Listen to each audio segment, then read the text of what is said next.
Hi there guys, hope you enjoyed the intro jam. Now you may have noticed that I buried the sound in the mix just a little bit, and the reason for that is that I originally had a concept for this video that I thought might make for a very good video title, where I was going to say something along the lines of, if you're using a modulation in context and you are using it low down in the mix, that it doesn't necessarily need to be a boutique offering, that some kind of multi-effects or a plugin would do the job. In the event, I felt that that sounded a little bit preachy, and this is a very good pedal, and I'm sort of being a little unfair to it just because it is a boutique pedal. This is based on the original CE1, which was the first ever chorus pedal. It was actually the one that was taken straight out of the Roland Jazz chorus and made into quite a large metal enclosure. This is a more practical solution, and quite a bit cheaper than those original units in actual fact. They go for sometimes north of £1,000, so quite difficult to get hold of.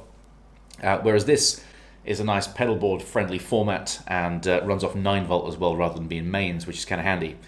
You also have a pair of rate and depth controls, one for the chorus and one for the vibrato side, and you can flip between the two using a foot switch. Now there is one thing I would just point out with this. You have a foot switch here that says chorus and vibrato, and the LED flashes at the speed that the effect is affecting, whatever rate it's going. That's the only tell to say which side of it you're on, whether you're on the vibrato or the chorus. It would have been better, I think, to have maybe a color changing LED or maybe two of them, because if you had a mid-tempo chorus and a mid-tempo vibrato, you wouldn't know which side you were on until you heard it. So there's no way of knowing until you've made noise which effect you were going to get. I think that probably needs addressing.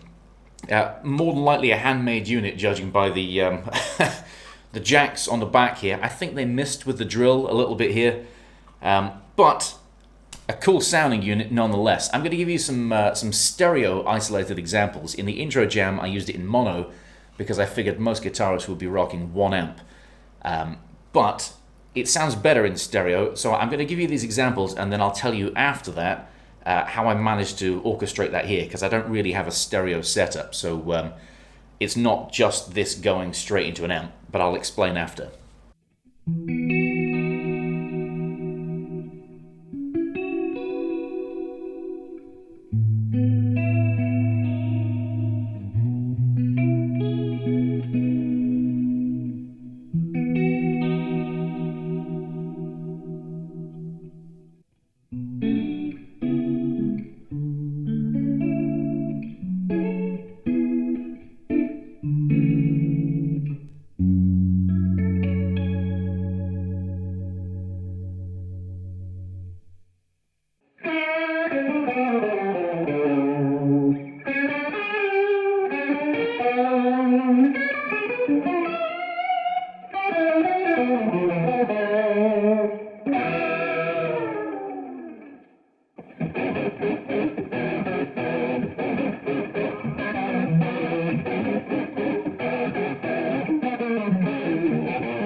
Let me just quickly explain to you what you heard in the isolated examples. I have a DV Mark GH250 and I come off the preamp out into an impulse response, and that's what you hear on this channel. However, if I want to do this in stereo, I'd have to either have 2 amps with 2 cabs and mic them up, which I don't have facility to do here because I'm in a block of flats and I can't be that noisy. Or I would have to have 2 amps and 2 impulse responses, which is not practical for me either.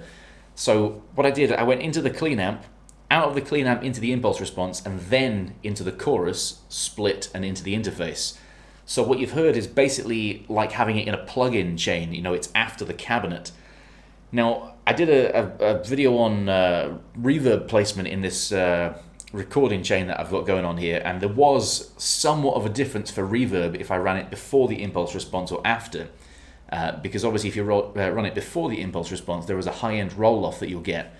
But you've got to figure that reverb is actually sort of generating its own kind of sound, where this is only affecting the sound that's passed through the impulse response. And so I don't imagine there's going to be much of a difference. The high end has already been rolled off by the time it hit the chorus, as opposed to doing it the other way around. So I would think that it would sound pretty damn similar to what you heard, but I thought it was worth me explaining that I didn't just stick a chorus pedal straight into the amp. In the intro jam I did, that was in mono, and yeah, that's exactly what you would get at a gig. I like this. It's a good unit. I particularly like the vibrato side, that sort of Leslie sound. It does extremely well. I will say that, and this might be by design actually, the original unit had some kind of a preamp thing that people liked, and you could drive your amp. And the level control on here is definitely capable of driving your amp to a little bit of gain. But this unit is very easy to clip. It's very easy to clip the input and sort of distort it in a kind of a horribly square wave sort of sound. So just be aware of how much level you're chucking into it. If you're putting drives before it, I would think that you could probably distort the input of this pretty easily if you've ramped your drive control all the way up. Yeah, so my original point I was going to make in this video was basically saying something along the lines of multi-effects and things like this cheap Sonic 8 product that I've got here as a multiple modulation device make a lot of sense for something that's just occasional usage. And that was really the point I was going to make, was that something like this, where it's quite a serious investment for one sound, or two sounds in this case I guess, but sort of one sound, doesn't really make sense when you have some really good options like the Line 6 M series, which can be had for maybe, like the M5, maybe 80 quid, 70, 80 quid, and that's a really great unit. You've got some reverse delays, that filter sweep echo, all of the modulations, drives if you want it, maybe a fuzz, you know, wherever you place it in your chain, I guess. But something like that makes more sense to me for a tool pedal that you're not getting your main tone out of. That being said, this is a nice sound. It's a very smooth sounding chorus, very round sounding. Like that Sonic 8 thing, it's good, but it's more on the wiry end of the chorus, which is not bad. It's got a different kind of character to it. But this definitely sounds classy. It's nice. Anyway, thanks for watching, guys. See you next time. Later.